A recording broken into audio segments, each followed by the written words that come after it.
A very good evening. You're watching Prime Time News here on TV1. For the News First team, I am Ghazi Irfan.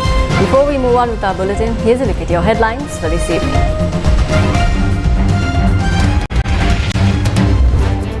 Sri Lanka crush Ireland to seal Test series and record 100th Test win. Minister Ali Sabri speaks of a mysterious force that blocked Sri Lanka from approaching the IMF. Anura Kumara responds to President Wickremesinghe. Anti-terrorism bill delayed. Vijay Dasa says it will give more time to address concerns. Public sector employees who were to contest the local government election to return to service. Tata, a potential investor for Sri Lankan Airlines. News First wins silver at Presidential Environment Awards 2021-2022.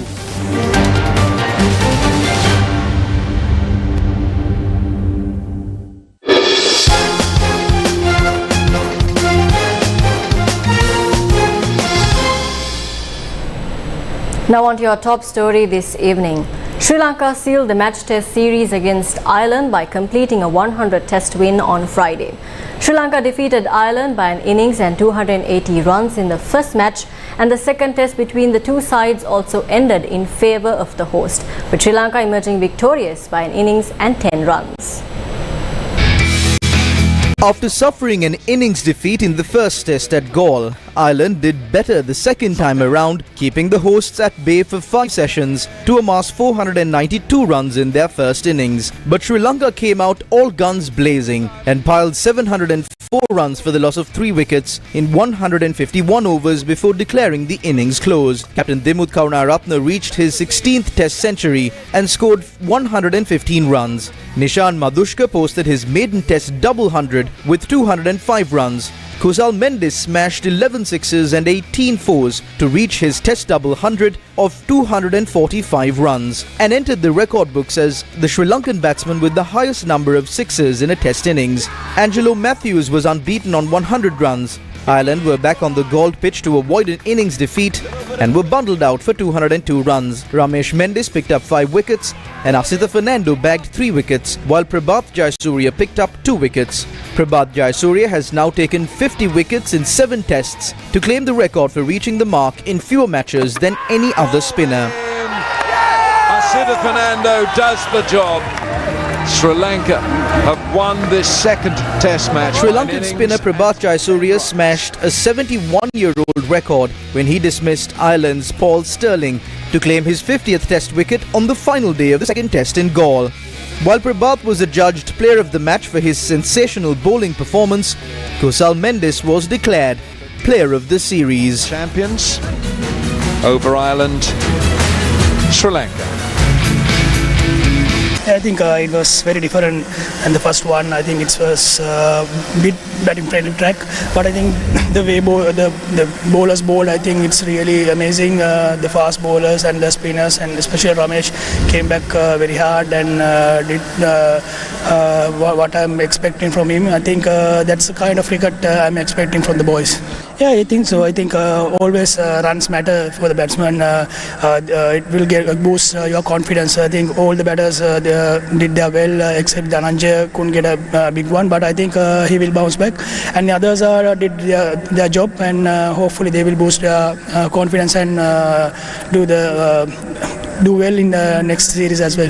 I think we knew it's going to be rain anytime, so I asked from the bowlers give their best from this session, and we don't know what's happening in the next, but I think they put their hands up, especially Ramesh, Prabhat and Asitha as well. I think the way Asitha bowl is really amazing, the reverse swings and the pace he generates. I think that's kind of bowlers I'm looking for. If you want to win away series, I think these kinds of performance and these kind of big guards we need.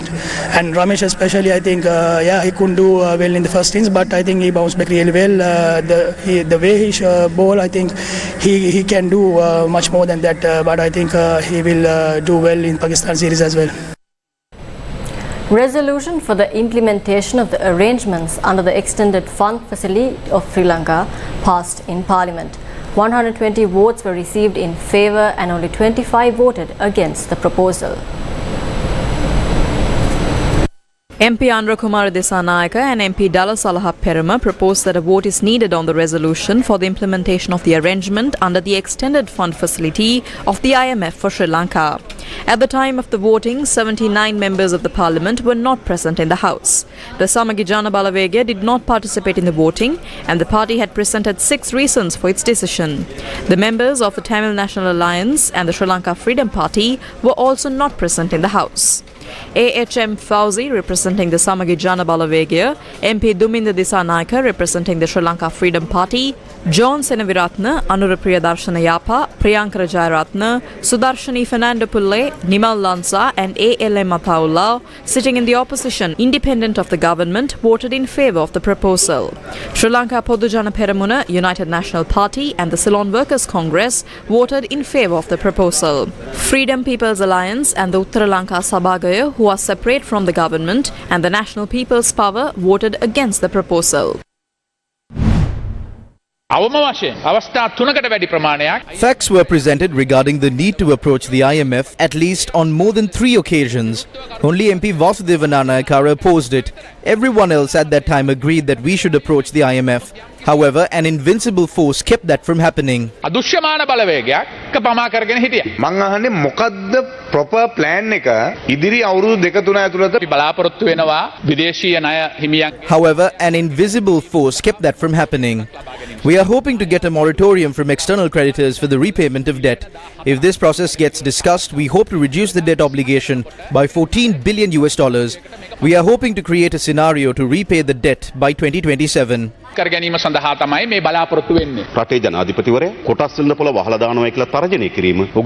president threatening to close down the share market shows his insanity. Moreover, cutting off the debt in the banking system could lead to a downfall of the banking system. It is not the responsibility of the banks to run the economy. 96% of the Employees' Provident Fund is invested in treasury bills and bonds. Now he is saying that we should slash the EPF. What will happen if it is slashed off? It will affect more than 2.5 million people working in the private sector who support the EPF. 20% of the EPF is 900 billion. The trade unions will take to the streets against the slashing of the EPF. The government knows that. That is why they are introducing the Anti-Terrorism Act. Who did Ranil Wickremesinghe threaten then? It is the people's money that is in the banks. It is the deposits of the people. Bank of Ceylon has invested 53% of the deposits in treasury bills and bonds. The National Savings Bank has invested 65% in treasury bills and bonds. The People's Bank has invested 38% in government treasury bills and bonds. Now they are planning on slashing these. Threats are being leveled against them. If they don't, the president will threaten them. What is the president saying in his speech that threatened the banks? He is telling the banks to handle the economy if they don't agree with the change. What is he saying? Isn't this insanity? Isn't it ridiculous for the president to say that in Parliament? Ranil Wickremesinghe came on the 8th of January 2015. He robbed the central bank on the 28th of February. Back then, Bandula Gunawardena said it will affect our economy for 30 years. Isn't the bond scam having an impact now? The COVID pandemic came. They said after COVID the economy would recover. But then the antigen deals and scams regarding quarantine hotels and vaccines were revealed. The Express Pearl ship caught fire. We could have gotten $6.5 to $7 billion in compensation. That shows corruption. Therefore, to talk about the economy without changing the political culture is redundant. President Wickremesinghe is living in a fantasy. The lives of ordinary citizens are much harsher. That is where the dispute lies. We will see who will win in the end, whether it is Ranil's fantasy world or the ground reality. If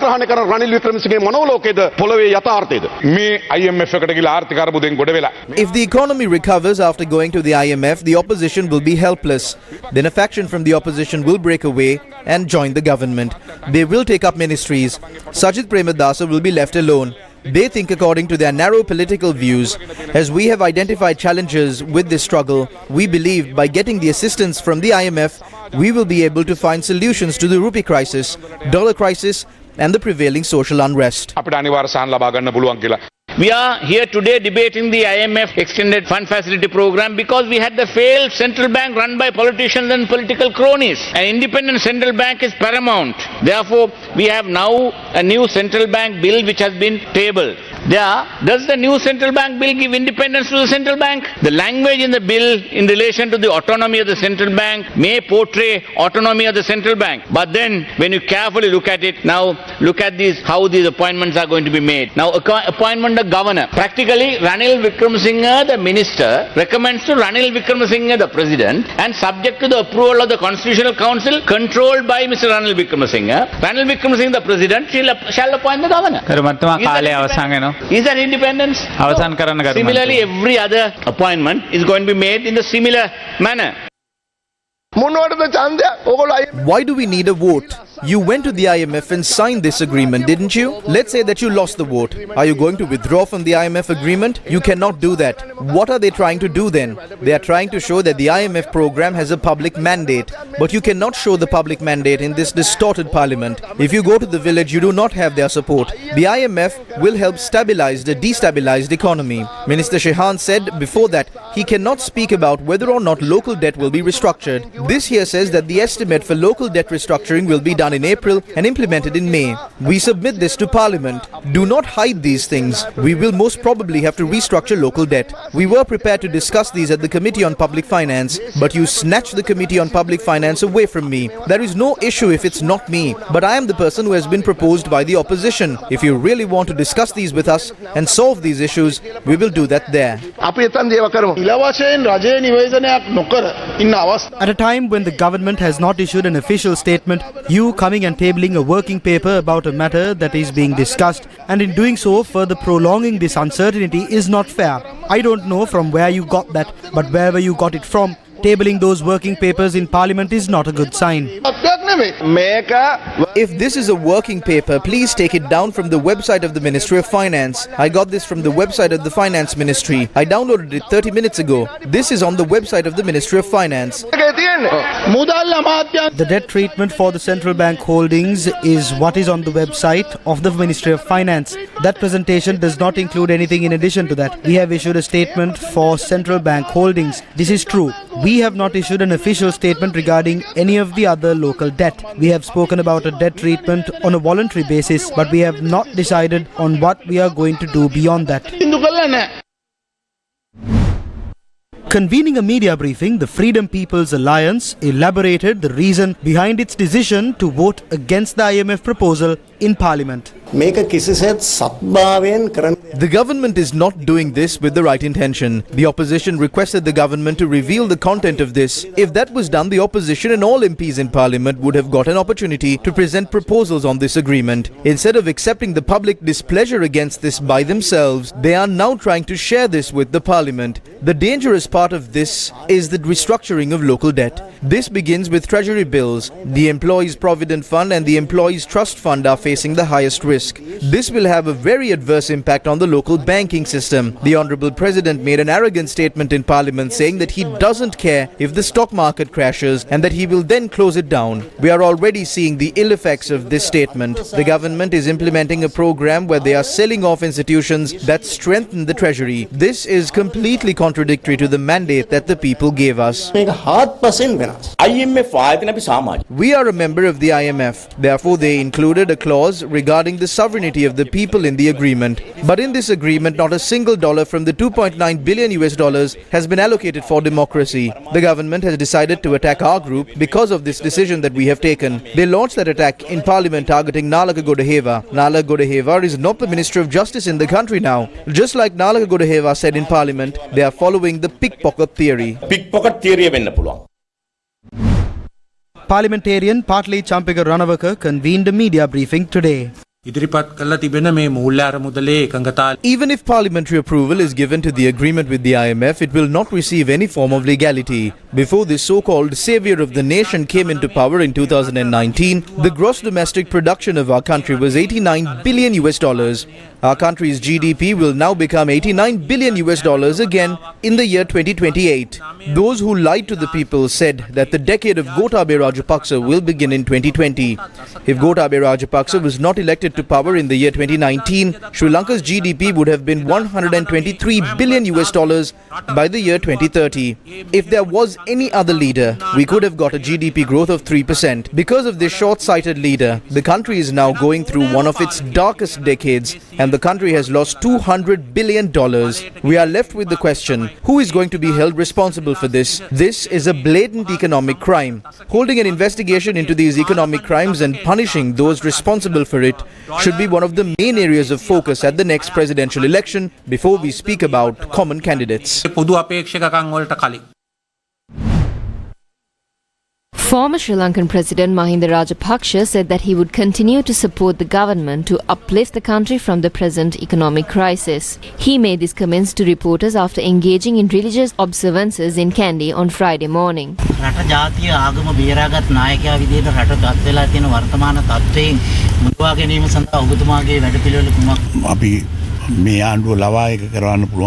වහන්සියක් ගන්නවා. එහෙම නැති වුණොත් අපි ඒක ගැන කල්පනා කරලා බලනවා. ඔබතුමා ගැන රටේ ජනතාවගේ ලොකු විශ්වාසයක් ගෞරවයක් තියෙනවා හැමදාම ඒ සඳහා රටේ ජනතාව වෙනුවට දෙන පණිවිඩය කුමක්ද? ඇත්තටම ජනතාව අවංකව වැගී සිටිය යුතුයි මේ අයුක්තියට විරුද්ධව. ඉදිරියේදී නව තනතුරක් බාරගෙන රට ජාතිය ආගම බේරා ගැනීම සඳහා ඔබතුමා කටයුතු කරනවාද? රටේ ජනතාවගේ අවශ්‍යතාවයන් ඉටු කරන්නට පුළුවන් ඕන කෙනෙකුට අපේ සහයෝගය අපි ලබා දෙනවා. Sri Lanka's Justice Minister Dr. Vijayadasa Rajapaksa told Parliament on Friday that the tabling of the anti-terrorism bill be delayed further. We would never introduce any legislation that would inconvenience the public, and legislation needs to be prepared for the requirements of the masses. The bill was drafted. However, it was not moved to Parliament due to multiple requests for a further study on the bill. I would like to state that we have given more time for any document to be submitted and to meet and discuss changes to this bill. We will not table this in haste. The bill will be tabled in Parliament only after obtaining the views of all concerned factions and by making the necessary amendments.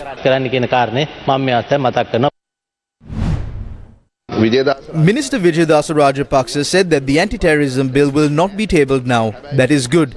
But it is said that a Broadcasting Authority Act will be brought. We hope that provisions similar to the provisions in the anti-terrorism bill that are against the interests of the people will not be included in this Broadcasting Authority Act.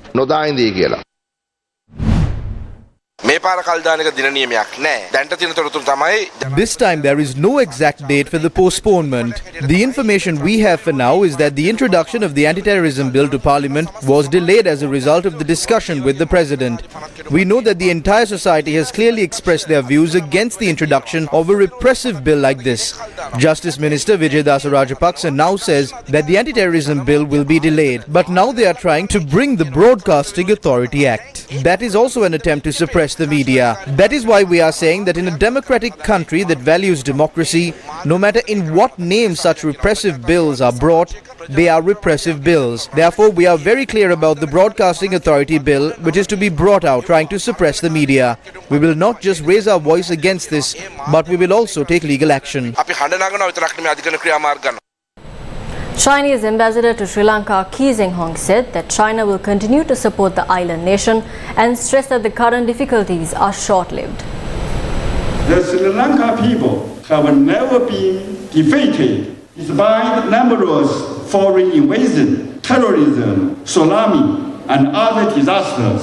The current difficulties are temporary. I assure you that China will always be there to help Sri Lanka achieve economic recovery, social development, and people's happiness. Over the past 2 months, Chinese tourists have returned. Chinese investors have returned too. The exchanges between our two countries have resumed at all levels. We firmly believe that as long as China-Sri Lanka cooperation goes deep and China-Sri Lanka friendship becomes stronger, Sri Lanka's sovereignty independence will be more secure, his economic and social development more robust, his unique civilization more guaranteed, and other foreign countries will respect Sri Lanka more. Ambassador Kee Zeng-hong was speaking at a prize giving in Kandy.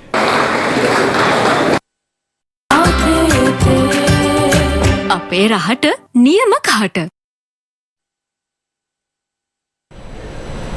The Presidential Environment Awards 2021-2022 was held at the BMICH on Friday under the auspices of President Ranil Wickremesinghe. Presidential Environment Awards honored 90 exceptional recipients for their commitment to protect the environment, awarding state honors to industries, business organizations and individuals who have made an excellent contribution towards environmental conservation, building an environmentally friendly industry, business and service culture. Encouraging the society for environmentally friendly activities is the prime objective of the awards program. Industries, business organizations and individuals were honored in 23 separate categories. Environment Minister Nazir Ahmed, Environment Secretary Dr. Anil Jasingha, among others, were present at the ceremony. News First was presented with the Silver Award for its media contribution to the environment at the Presidential Environment Awards 2021-2022. 18 state and private sector organizations were presented with gold awards for their contribution towards environment conservation. Rahul Samantha Hettiara, chief from the Other newspaper, and Sulochana Ramaya from the Ceylon Today were honored for print media reporting on the environment. Dhananjaya Ilagolla from Shraddha TV and Rohana Kapakotua with Kanchana Kumara Aryadasa from Rangiri, Sri Lanka were honored for electronic media reporting on the environment. State and private sector organizations were also presented with 17 silver awards at the event. Thivanya Ravindri Premaratna from Musaeus College, Colombo won the Gold Award for the Best Environmentally Friendly Innovation. During the debate on the IMF and earlier, I mentioned the need for a new economy, a highly competitive economy, which is also a digital economy and a green economy. So as these economic reforms and the restructuring begin, the restructuring will also involve Sri Lanka becoming a green economy. So that's the start, and there's a lot more work that has to be done. As we become a green economy, we also need the legislation. And there will be a lot of new legislation in the coming year, a new Environmental Act, because our Environment Act was passed in the 80s. There has been far more advances thereafter. A Climate Change Act, Living Entities Act, like to have Singharaja, Horton Plains, Peak Wilderness, Knuckles and Mahavali as living entities. We'll have to look at the Forest Act and bring a new one, which will also cater for reforestation, a law to protect Muthurajavela swamp, and one on protect scenic beauties. News First with the people. The Students' Union of the University of Kelaniya protested opposite the university on Friday afternoon. The protest was organised demanding the immediate release of the President of the Student Union of the University of Kelaniya, Kyalum Mudanayaka, and activist Dilshan Harshana, who are currently in custody. The group marched from the university premises towards the Colombo Kandy main road, but the police instructed them to disperse.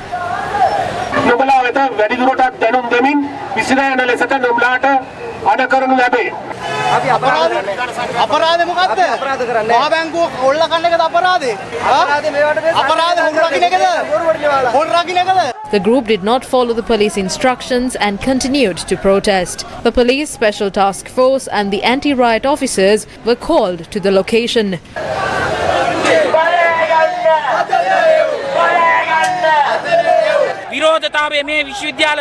When the protest was within the university premises, the police closed the entire road. The police is creating a big scene here by bringing water cannon trucks, sub-inspectors with jeeps, ASPs with anti-riot officers. Later, the group dispersed after holding a protest rally.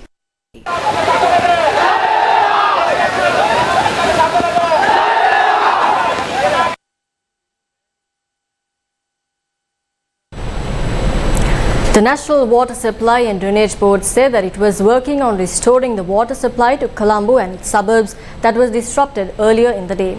Later in the evening, the National Water Supply and Drainage Board said that the supply would be restored by tonight. A major leak was reported on Thursday night on the main transmission pipeline that leads to the Jubilee Post water tank in Kotte. The leak was reported close to the Poldua Bridge. The National Water Supply and Drainage Board said that a certain group had removed the bolts that lead the pipeline with a diameter of 1,100 millimeters intact. We got to know about this in the morning and we ordered a bowser with drinking water. This is a crime and the waste cannot be stopped. As a result, the water supply was interrupted in Kotte and Kaduwala Municipal Council areas, Maharagama and Borlaskamua Urban Council areas, Colombo 4, 5, 7 and 8. The security forces are conducting an investigation. More than half of the bolts have been removed. There are security officers from the LRC positioned here. Those responsible have come along the waterway and removed the bolts. Around 40 bolts have been removed from the transmission pipeline and a wrench was used to remove them was also found in the vicinity. There is a cufflink with 60 bolts. More than half of the bolts have been removed. It was reported to us this morning. We have deployed 2 teams and suspended the water supply. We need to close the valve and replace the nails. Janaka Vakkamura, the State Minister of Provincial Councils and Local Governments, said that a cabinet paper was prepared to direct public sector employees who submitted nominations to contest the local government election to a service area outside their respective electorate. A cabinet paper was prepared to direct public sector employees to a service area outside their respective electorate.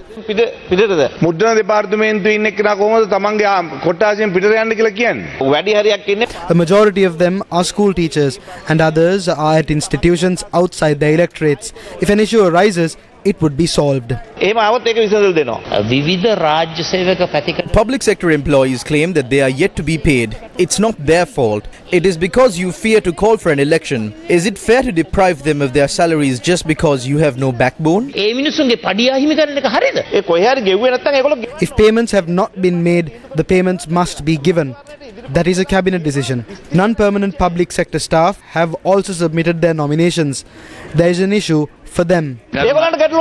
ඔබතුමාගේ අමාත්‍යාංශයට ඉන්නත් ළමයි දෙන්නේ 3 දෙනෙක් මට කතා කරා තාම පඩි ලැබුණ නැහැ කියලා. ඒ හින්දා පොඩ්ඩක් හොයලා බලලා මේ ඉක්මන් කරලා මේ කටයුතු කරන්න. ගරු කතානායකතුමනි අපි ඉල්ලීමක් කරන්නේ ඒ අයට ඉන්න තැනම වැඩ කරන්න ඉඩ හරියට. ඒකට ප්‍රශ්න ඉවරයි. ඔබතුමාලා කියලා මැතිවරණ කොමිසමට ඔය If you can make recommendations to the election commission and if they recommend that, we will follow that directive. අපි එහෙම කරන්න.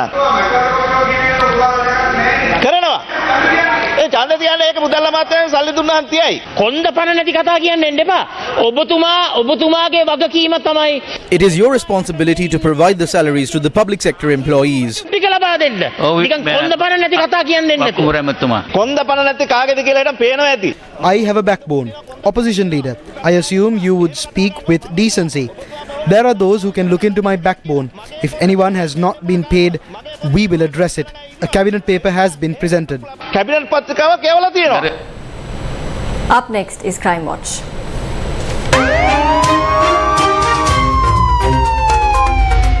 Crime Watch.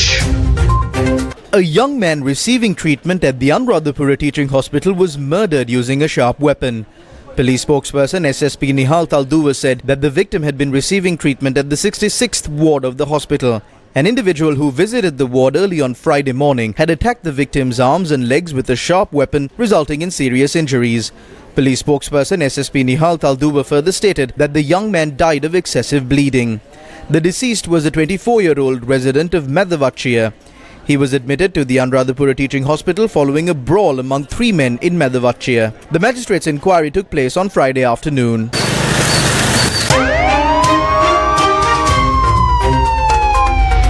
Crime Watch. Chairman of Sri Lankan Airlines said that the privatization would help as long as the right partner is found to help the ailing national carrier. The goals for the last year really were to stabilise the network and fleet. We had to go with a number of aircraft that have been going off lease that we need to replace. We were very focused on revenue growth, improving our productivity and reducing our costs, and just getting back to operational stability outside of COVID.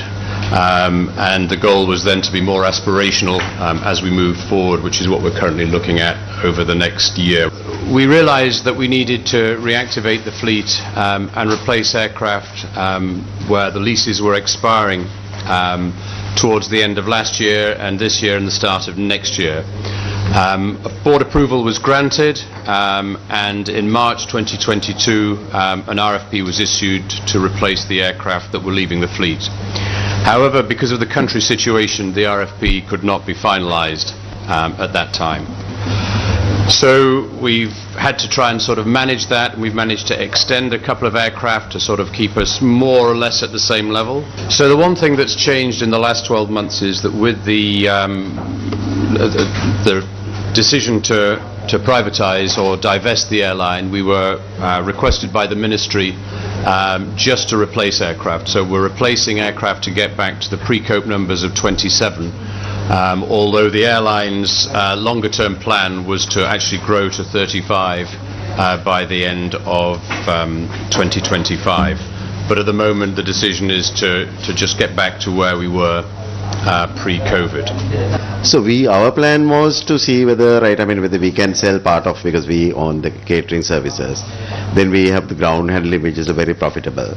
So what we said was carve out the ground handling, maybe that 49% of ground handling can be sold. So our idea was at that time, to recover some of the money by maybe partly selling catering, maybe we will be able to collect about $600 million, $600 million, which can go to repay the debts of the banks and the CPC. But we never knew about the plans of the privatization fully. Now I think with the IMF and all that, so government has a solid plan in terms of privatizing. So I think it may be on the long run, what we feel is, I think the board also feel, privatization would help as long as that we find the right partner.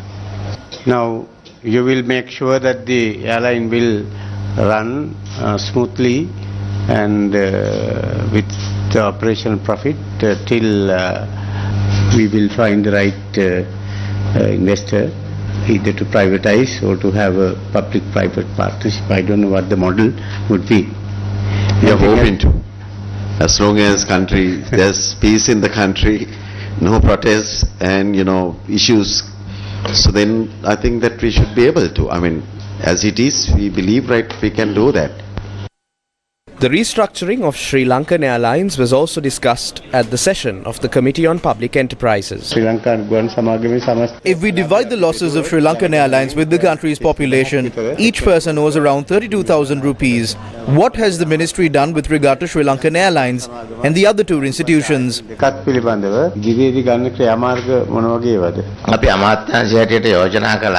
ministry proposed to restructure Sri Lankan Airlines, Sri Lankan Catering and Ground Handling individually. However, the cabinet has not reached a decision to direct it to the restructuring unit. Thereafter, it was referred to them and they are deliberating on how it needs to be done. We have discussed this with Lazard as well. The state-owned enterprise restructuring unit believes it is wise to divest Sri Lankan Airlines, Sri Lankan Catering and Ground Handling at once to one investor instead of opting for multiple investors. However, no final decision has been reached. Sri Lankan Airlines has an operating profit, while Sri Lankan Catering and Ground Handling have profits as well. The issue is the debt burden. Who will take over the debt? During our discussions, the Treasury said it cannot accept this debt. Therefore, the wise move would be to hand over catering and ground handling to ease the debt burden. I have made it clear that Sri Lankan Catering, Sri Lankan Airlines and ground handling must be given separately. Restructuring unit එක ඔය ණය බර පිළිබඳ ඒගොල්ලෝ මොකක්ද අදහස දැන් මේ සම්බන්ධයෙන් restructuring unit. We have discussed the matter with the head of the unit and views that awarding all at once would bring a major sum of money.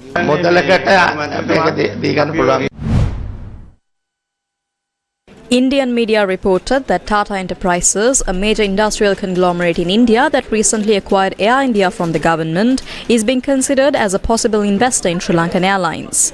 To facilitate the privatization or restructuring of Sri Lankan Airlines, the Sri Lankan government has set up a state-owned enterprise restructuring unit.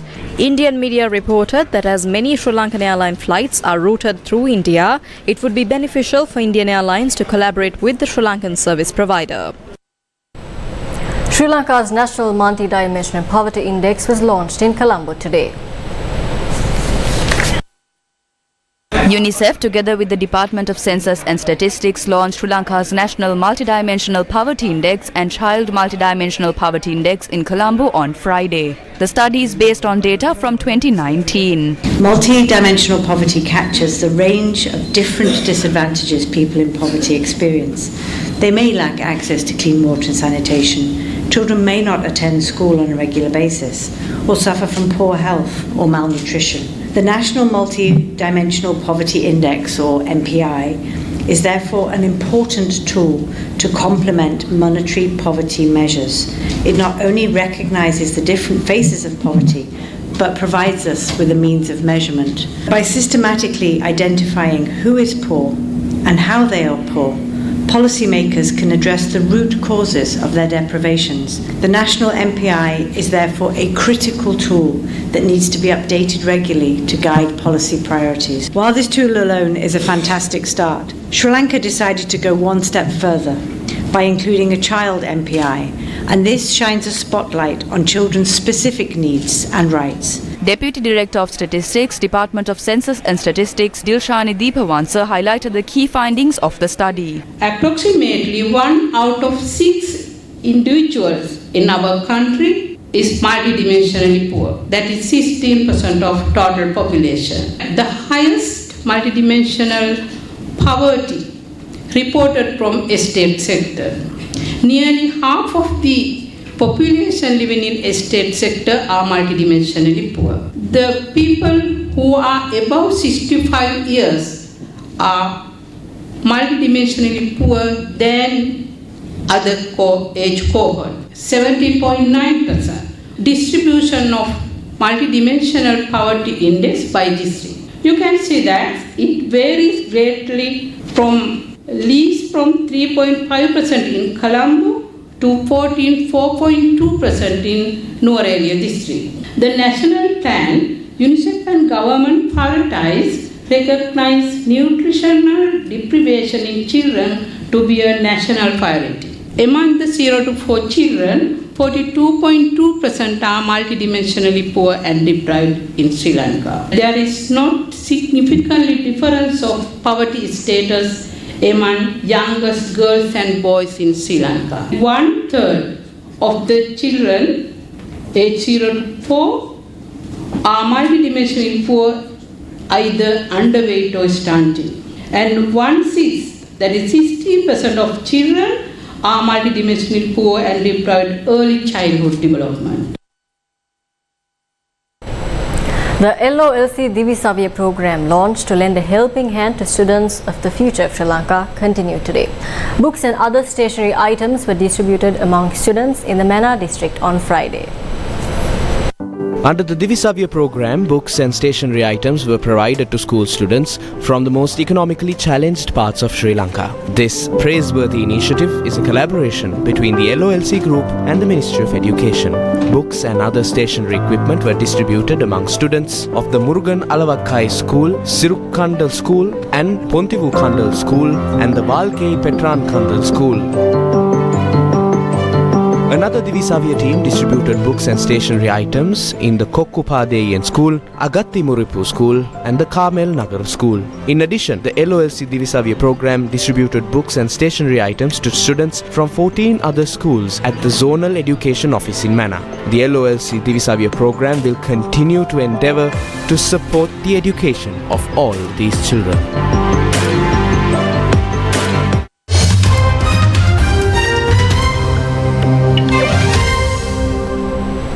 Mike Pence testified before a federal grand jury yesterday in Washington about Donald Trump's efforts to overturn the 2020 election results.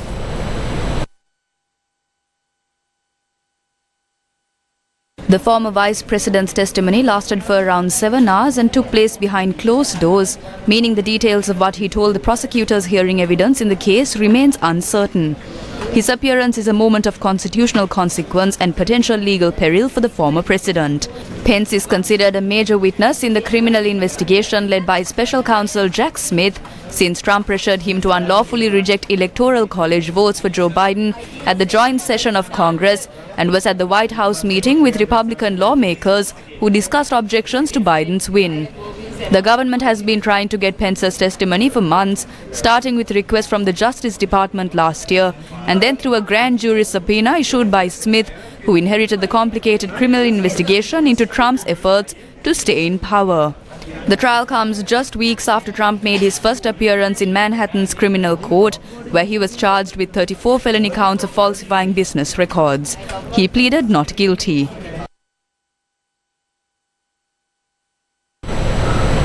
The Turkey Foreign Ministry confirmed on Friday that one of its C-130 Hercules aircraft evacuating Turkey nationals from Sudan was fired upon and damaged at Khartoum Wadi Said Airport. No one was hurt. Sudan's military accused the rival Rapid Support Force of attacking the aircraft.